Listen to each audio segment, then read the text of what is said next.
이사야서 19장 19절에서부터 25절까지의 말씀을 한 절씩 교독하도록 하겠습니다.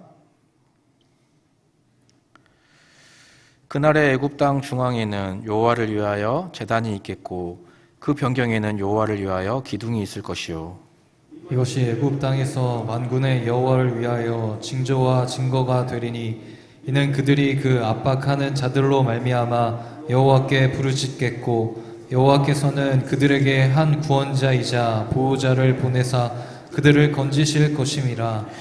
여호와께서 자기를 애굽에 알게 하시리니 그날의 애굽이 여호와를 알고 제물과 예물을 그에게 드리고 경배할 것이요 여호와께서 소원하고 그대로 행하리라. 여호와께서 애굽을 치실지라도 치시고는 고치실 것이므로 그들이 여호와께로 돌아올 것이라. 여호와께서 그들의 간구함을 들으시고 그들을 고쳐주시리라. 그날의 애굽에서 아수르로 통하는 대로가 있어 아수르 사람은 애굽으로 가겠고 애굽 사람은 아수르로 갈 것이며 애굽 사람이 아수르 사람과 함께 경배하리라. 그날에 이스라엘이 애굽 및 아수르와 더불어 셋이 세계 중에 복이 되리니. 함께 읽겠습니다.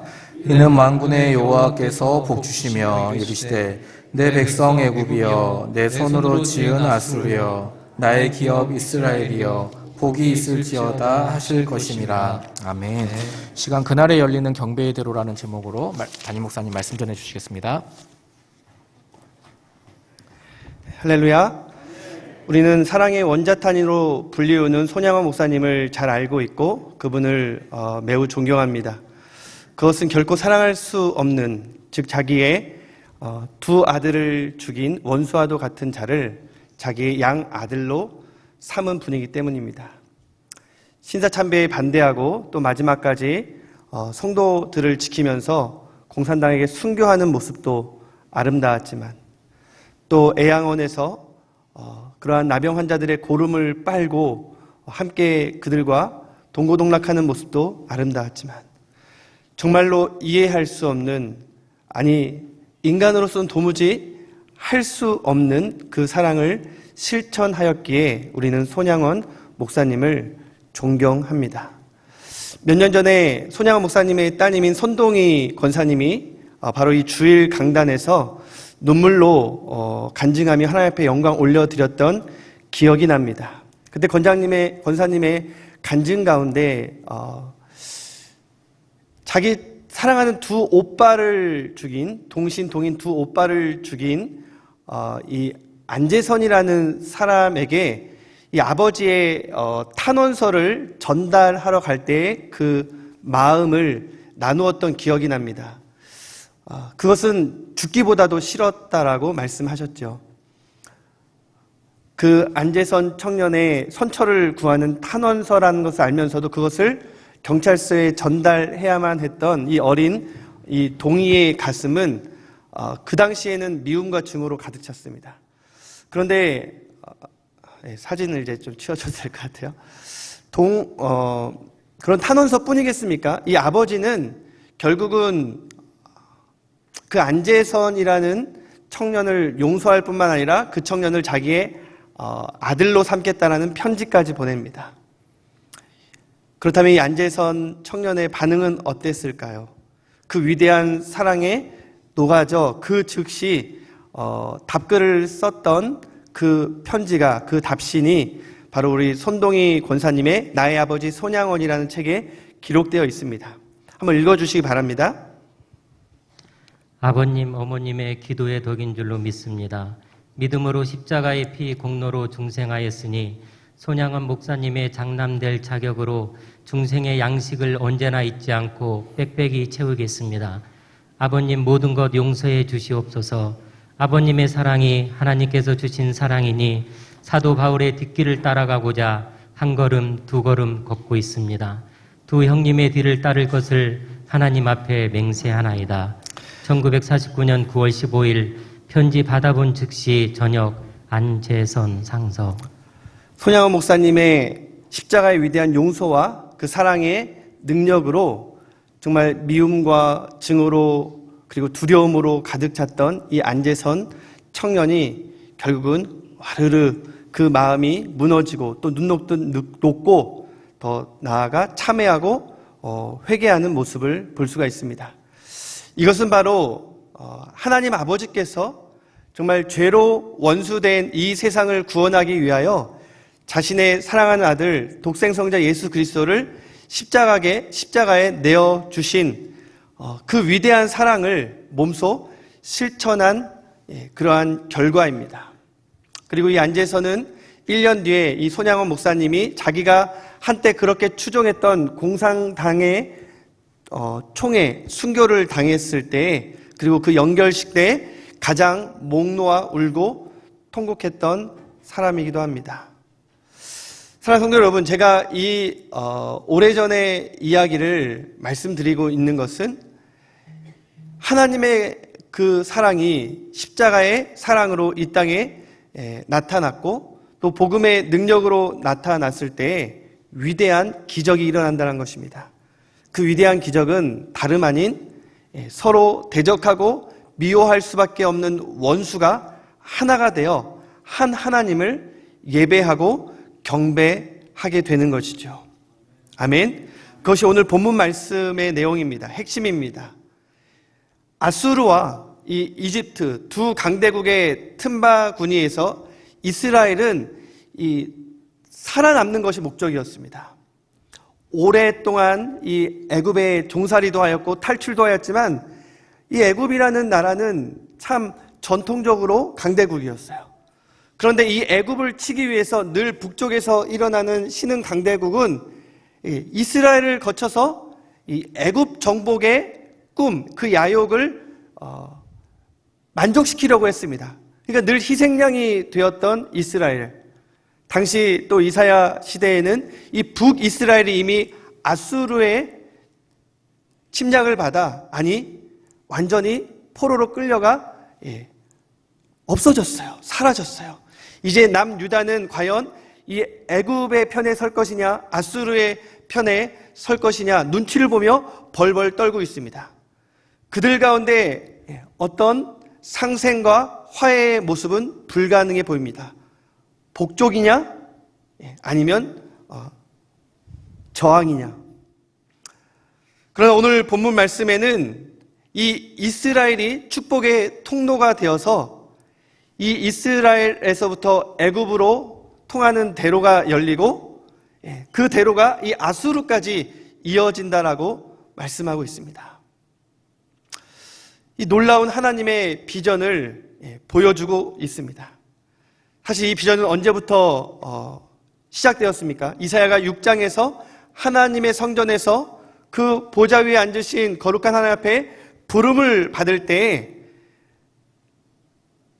모든 것이 황폐해지고 구루터기밖에 남지 않은 그곳에서 생명의 싹이 틔어지고 결국은 모든 열방이 깃들 그러한 열매를 이룰 하나님의 비전을 보여주셨습니다. 그리고 7장부터 그 비전이 어떻게 이루어지는지 임마누엘 대신 하나님께서 메시아로 오셔서 9장에서는 어깨에 온 열방을 통치할 권세를 가지고 평화의 왕으로 오실 그 분께서 11장에서는 이새의 뿌리로 나오게 되지만, 그 메시아의 출현으로 말미암아 결국은 어떠한 일들이 일어난다라고 우리가 지난주에 살펴보았습니까?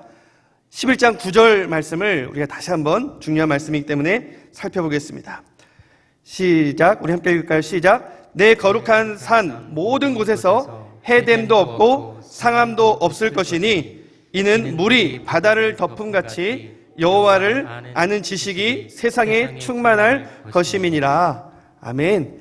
이 메시아를 통해서 이제 만국을 다스릴 이 하나님의 통치, 하나님의 나라에 대한 비전을 보여주십니다. 물이 바다를 덮음과 같이 여호와를 아는 그 지식으로 세상에 충만하게 되는 이 놀라운 비전은 바로 이 요한계시록에서 하나님의 나라가 완성될 때에 셀 수 없는 허다한 무리가 온 백성과 족속과 방언에서 나와 하나님과 그 보좌 위에 앉으신 어린 양께 경배하는 비전이기도 합니다. 11장까지만 해도 하나님께서는 이제 이 비전을 어떻게 세워나가시는지를 열방을 심판하는 모습으로 말씀하십니다. 그러면서 23장까지 쭉 계속되죠. 그런데 이 물이 바다를 덮음같이 여호와의 영광이 충만하게 되는 그 날을 우리가 그때 노래도 부르면서 함께 노래했는데, 그날에 어떤 일이 일어난다고 했습니까? 사막에 샘이 넘쳐 흐르고 어린 양이 또한 사자들과 함께 뒹굴고 또 어린이가 독사굴에 손을 넣는, 이 자연계에 정말 우리가 상상할 수도 없는, 천국에서나 볼 법한 그러한 놀라운 일들이 일어날 것이라고 그렇게 예언을 하고 있죠.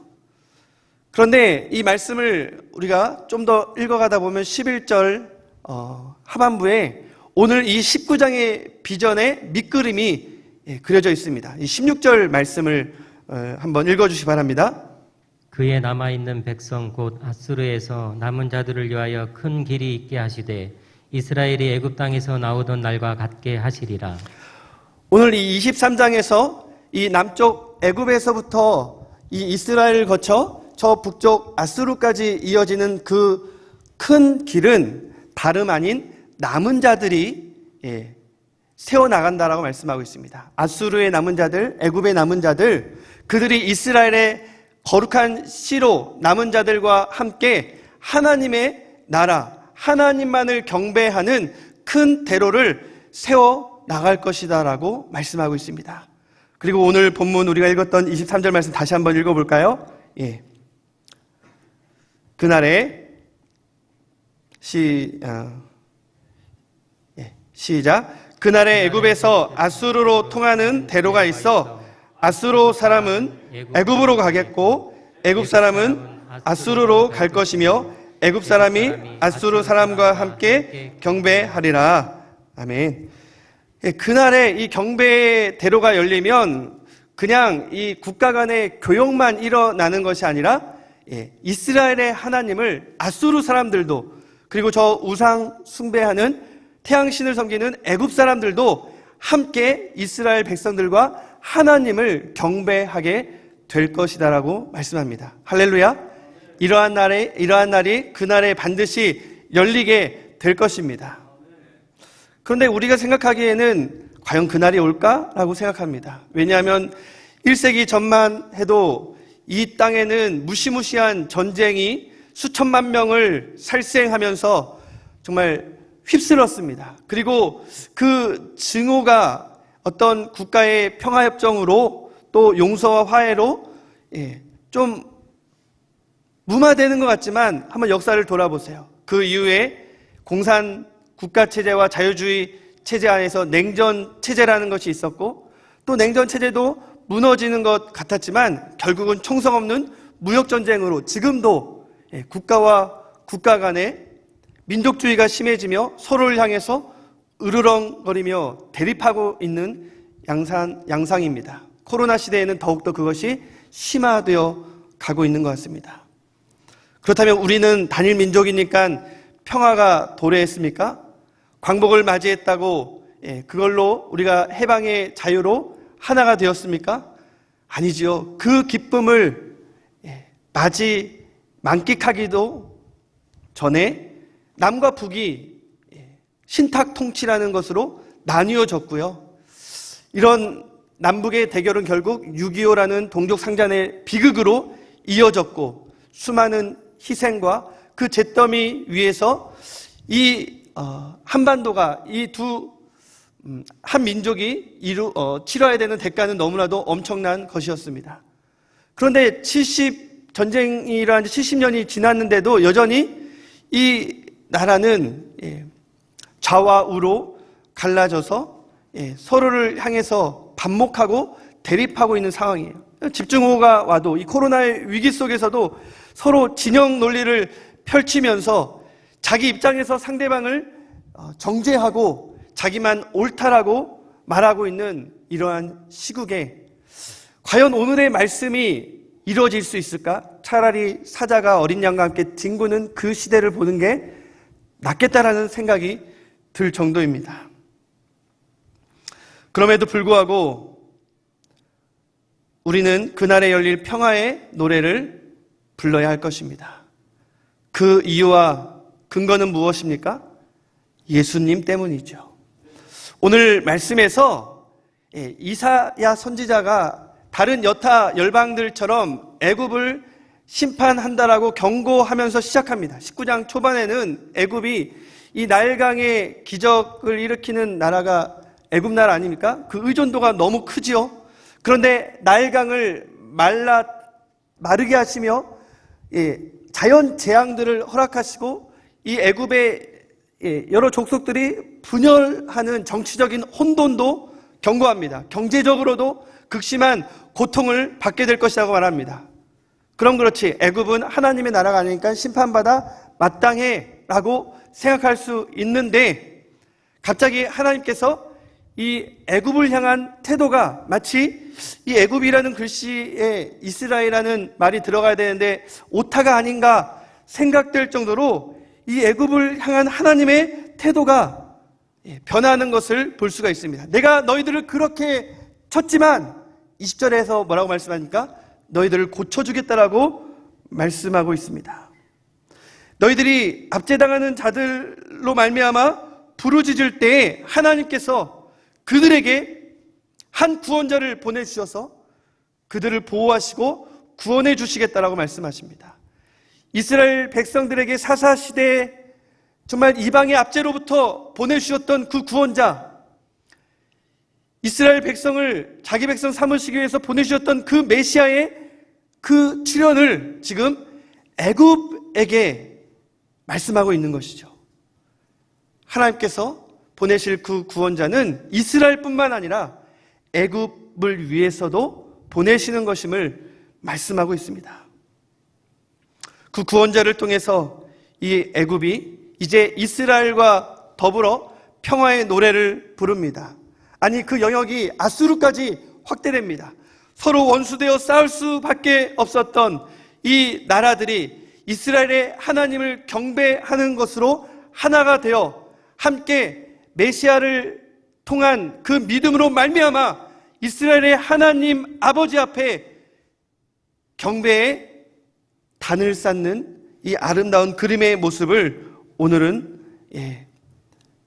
우리에게 강조하며 보여주고 있습니다.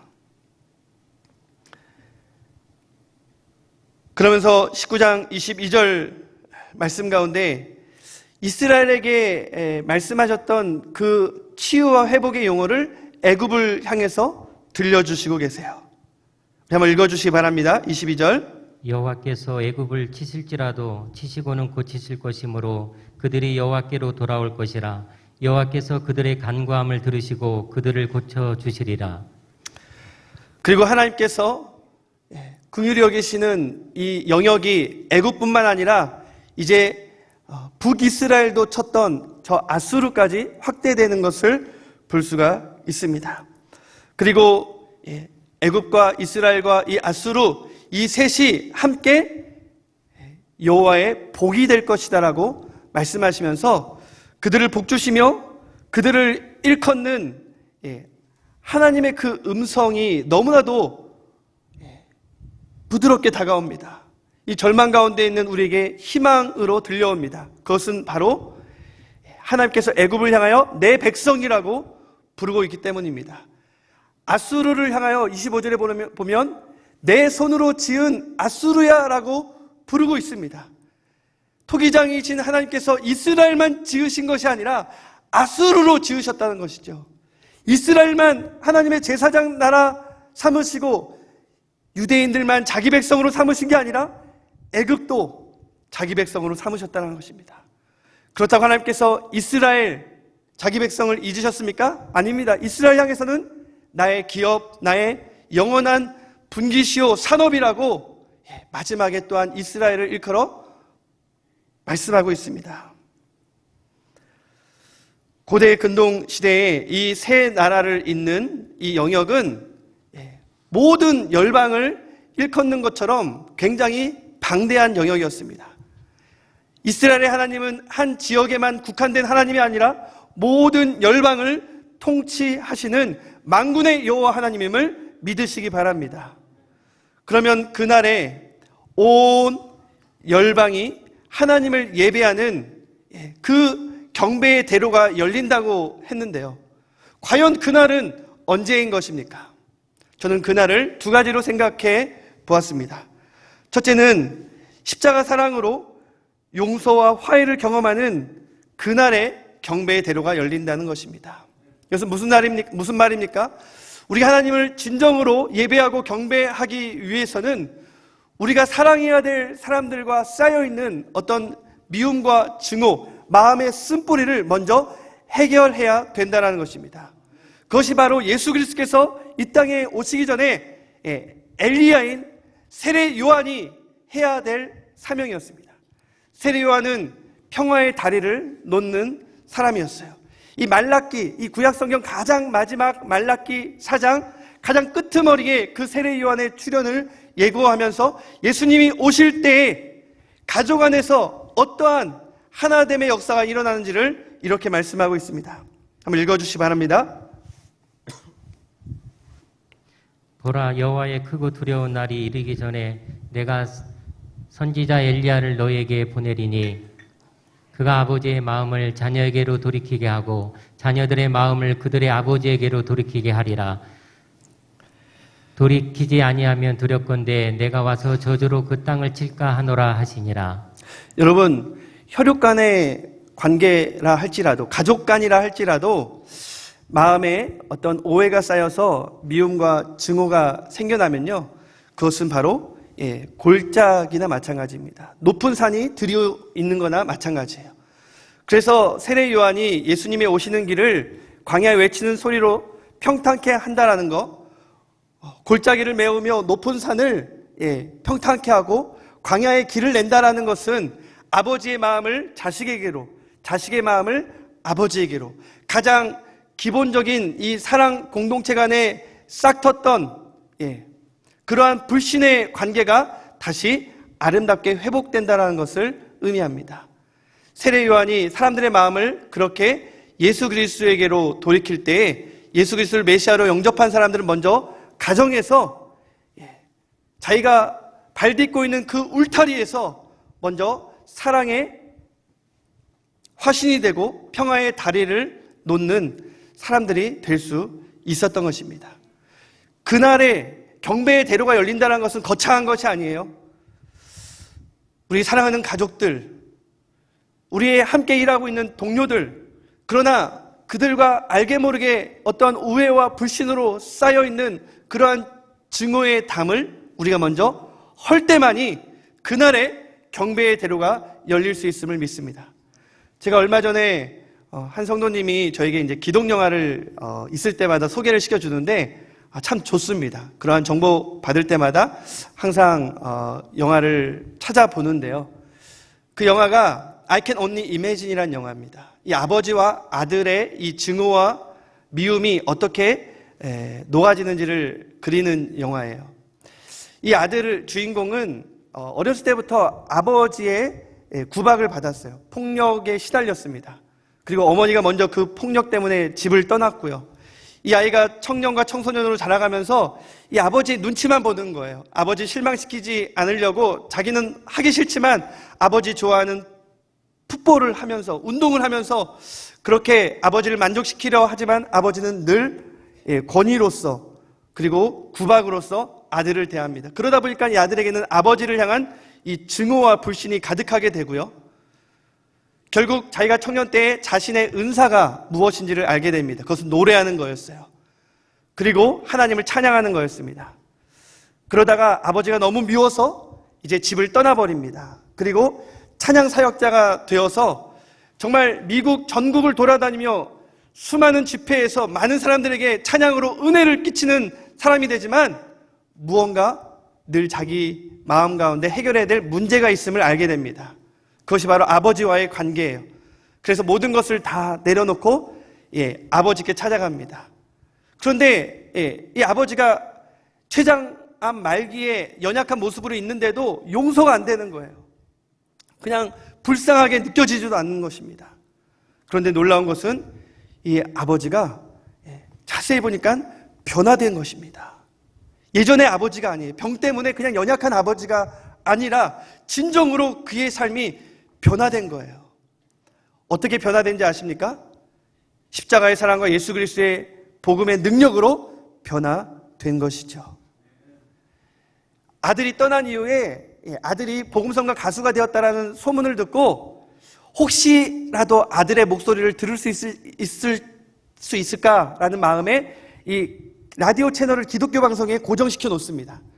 그리고 늘 그 채널 가운데 울려 퍼지는 찬양과 목사님들의 설교를 들으며 결국 자신이 얼마나 추악한 죄인임을 깨닫게 되었고, 이 아들만 오면 그 아들 앞에 자기의 죄를 용서를 구하겠다라고 생각했던 이 아버지가 결국 이 아들을 직접 보았을 때는 대하는 태도는 여전히 어색하고 어떻게 해야 될지는 몰랐지만 결국 그 마음의 중심과 변화된 삶은 아들에게 비춰지게 되었고, 아들은 결국 이 아버지의 장례를 치른 이후에 아버지를 진정으로 용서하게 되었습니다. 아버지가 오래전부터 자기를 기다리고 또 평생 그 은사를 가지고 하나님을 찬양하는 일에 몰두할 수 있도록 재정적으로도 조금씩 준비해 놓았다는 사실을 알게 되면서 장례 끝나고 다시 자기의 사역지로 돌아가는 길에 눈물을 흘리면서 작사를 한 것이 바로 I Can Only Imagine. 아버지와의 그 용서와 화해를 써내려간 그 가사는 많은 사람들의 마음 가운데 하나님의 사랑으로 참된 용서와 화해가 이루어질 때만이 하나님을 찬양할 수 있음을 알려주었습니다. 사랑하는 성도 여러분, 우리가 참된 예배자가 되기를 원하십니까? 그럼 우리 마음 가운데 여전히 도사리고 있는 이 미움의 쓴뿌리를 먼저 해결하셔야만 합니다. 그때만이 우리가 진정으로 하나님을 예배할 수 있는 줄 믿습니다. 이것이 바로 경배의 대로를 만들어가는 시작점입니다. 그러나 그 끝에는 과연 어떠한 모습이 있겠습니까? 그것은 바로 온 열방이 평화의 왕을 경배하는 그날에 이 경배의 대로가 열린다는 것입니다. 여러분, 이번 주, 지난주죠. 이 이스라엘과 아랍에미리트의 평화 협정은 이 국제 뉴스에 굉장히 뜨거운 소식이 되었습니다. 굉장히 반가운 소식이죠. 왜냐하면 이 중동 국가는 세계 3차 대전이 일어난다면 이곳에서 일어날 거라고 전망되는 세계 화약고에 해당됩니다. 특별히 1948년 이스라엘이 약속의 땅이라고 하는 이 팔레스타인 땅으로 이주하면서부터 전쟁은 계속 시작되었고, 그 땅은 늘 불안했어요. 그런데 1967년 기적적으로 전쟁에 승리한 이 이스라엘은 평화를 얻기 위해서 땅을 돌려주기 시작했습니다. 그러면서 요르단과도 국교가 정상화되고, 또 오늘 말씀처럼 이집트와도 국교가 1979년에 정상화되었어요. 그런데 40여 년간 여전히 그 땅의 평화를 가져다주는 해법을 국가 지도자들이 노력했지만 이루어지지 않았거든요. 근데 그 일이 이루어진 거예요. 참 저는 이 뉴스를 오늘 말씀을 준비하면서 접했기 때문에 굉장히 마음에 흥분이 됐습니다. 왜냐하면 이 아랍에미리트라는 곳이 바로 이 아수르의 심장부에 해당하는 곳이거든요. 물론 아수르라는 곳은 너무나도 넓어서 지금의 대부분의 중동 지역을 차지합니다. 그러나 이 정치적이고 경제적인 이유 때문에 평화협상을 맺은 것도 참 반가운 소식인데, 오늘 이사야 선지자가 이러한 그림을 우리에게 보여주려고 하는 것일까요? 그것은 하나의 밑그림일 뿐입니다. 궁극적으로 하나님의 말씀이 이루어지는 것은 남은 자들을 통해서라고 말씀하지 않았습니까? 예수 그리스도를 메시아로 영접하고 믿는 그리스도인들을 통해서, 믿음의 남은 자들을 통해서, 그들이 핍박과 고난 가운데서도 하나님 앞에 부르짖고 예배하는 모습을 통해서 결국 애굽도 아수르도 그리고 이스라엘도, 아니 온 열방이 하나님을 찬양하고 예배하게 된다는 것입니다. 저는 그러한 그림을 한 몇 년 전 이 경배의 대로, 오늘 말씀의 제목인데요, 이 책을 저에게 전해준 한 이집트 선교사님, 한국인 선교사님 김요엘 선교사님을 통해서 이 그림, 이 꿈을 꾸게 되었습니다. 중동에 평화가 찾아오고 이스라엘과 반목하는 중동의 여러 지역들이 이 이집트는 물론 이제 많은 국가들이 평화협정을 맺을 것이다라고 이 책에 기록되어 있어요. 그런데 궁극적으로는 그 중동 이 모슬렘 국가에서 그리고 유대교 국가에서 예수 그리스도를 믿는 자들이 하나님을 예배하게 되는 놀라운 비전이 성취될 것을 말씀하고 있습니다. 여러분, 이건 너무나도 놀라운 비전 아닙니까? 그런데 이 비전은 지금 보이지 않는 것 같지만 조금씩 성취되고 있습니다. 이집트의 곱틱 교회라는 곳은 지금 모슬렘 국가이지만 한 10% 정도라는 엄청난 많은 그리스도인들이 2000년이라는 시간 동안 박해를 받으면서도 여전히 그들은 이스라엘의 하나님을 찬양하고 있고 예수 그리스도를 믿는 그 믿음으로 예루살렘의 평화를 위해서 기도하고 있어요. 곱틱 교회라는 이집트의 사람들이 말이죠. 놀랍지 않습니까? 그리고 지금도 사우디아라비아나 이 아랍에미리트 같은 이 중동 여러 국가에서 남은 자들이 선교사님들의 복음 전파를 통해서 예수를 영접한 자들이기도 하지만 또 주재원들이나 외교관 그런 가족들이 교회를 이루면서 하나님을 예배하는 모습이 곳곳에 있습니다.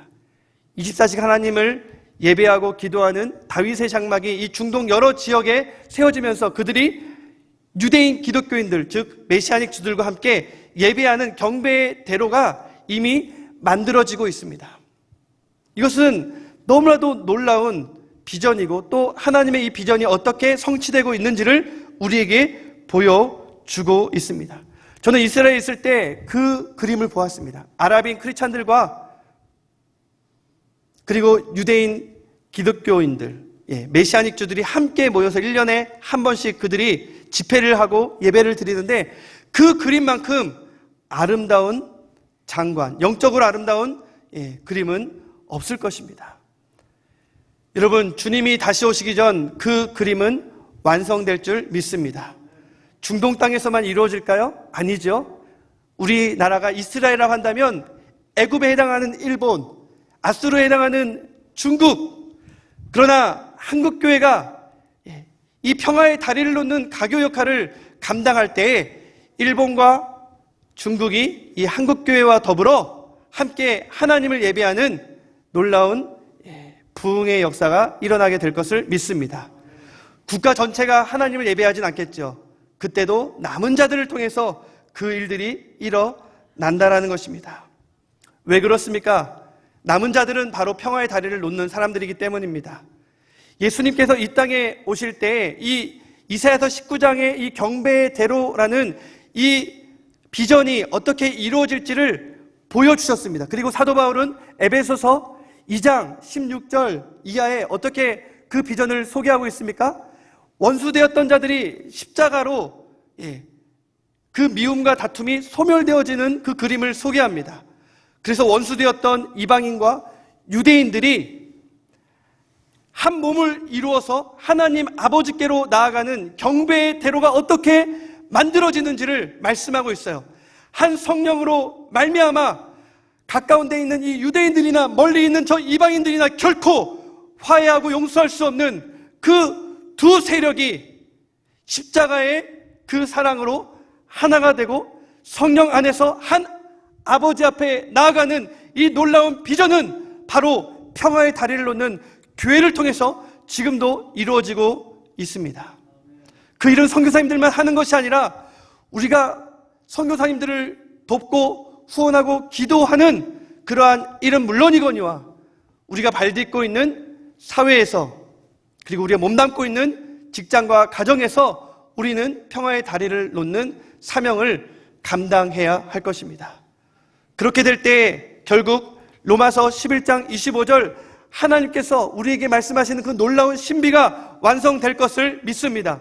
그것은 바로 이방인의 충만한 수가 하나님 앞에 돌아오면서 결국 마침내 그 완악한 백성 하나님의 백성인 이스라엘도 구원을 얻게 된다는 것이죠.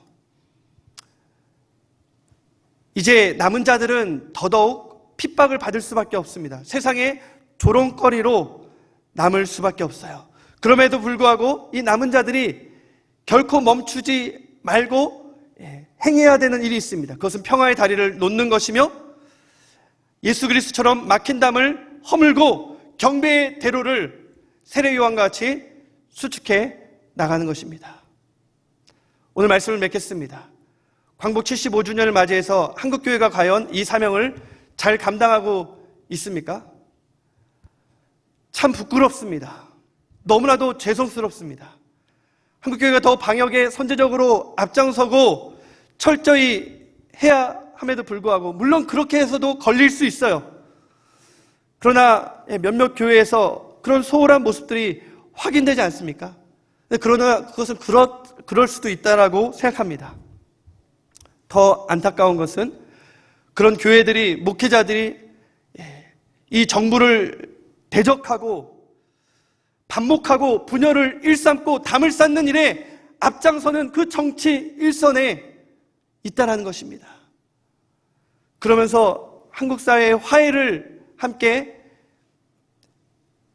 일으키며 피스메이커가 되어야 될 한국교회가 오히려 분열과 불안을 조장하는, 민폐를 끼치는 정도가 아니라 암적인 그러한 존재로 사람들에게 인식되어지고 있는 오늘날의 현실을 보면서 얼마나 부끄럽고 하나님 앞에 죄송스러운지 모릅니다. 과연 하나님께서 이러한 우리의 모습을 보고 어떻게 생각하시겠습니까? 지금 평화의 다리를 놓는 이 일이 너무나도 어렵다라면 지금 우리가 해서는 안 된 일부터 멈추었으면 좋겠습니다. 나와 다르다고 해서 좌쪽에 있는 사람들을 공산당이라고 부르고 우쪽에 있는 사람들을 친일파로 부르며 그렇게 정죄하고 매도하는 일부터 그만둬야 되지 않겠습니까? 나와 신앙의 경륜과 믿음의 색깔 정도의 차이가 있다고 해서 교회 안에서도 서로 용납하고 사랑하지 못하는 그러한 모습이 아직도 남아있다면 한국교회는 그러한 모습을 하나님 앞에 철저히 회개해야 할 것입니다. 평화의 다리를 놓는 데 앞장서는 우리 미자립교회 목회자들과 선교사님들을 더욱더 기도하고 후원하는 일을 결코 멈추지 말아야 할 것입니다. 사랑하는 성도 여러분, 75주년 광복 기념주의를 맞이하여 이 시간 우리가 반목과 대립 가운데 있는 사람들 사이에서 평화의 다리를 놓는 피스 메이커들이 되기를 주님의 이름으로 간절히 축원합니다.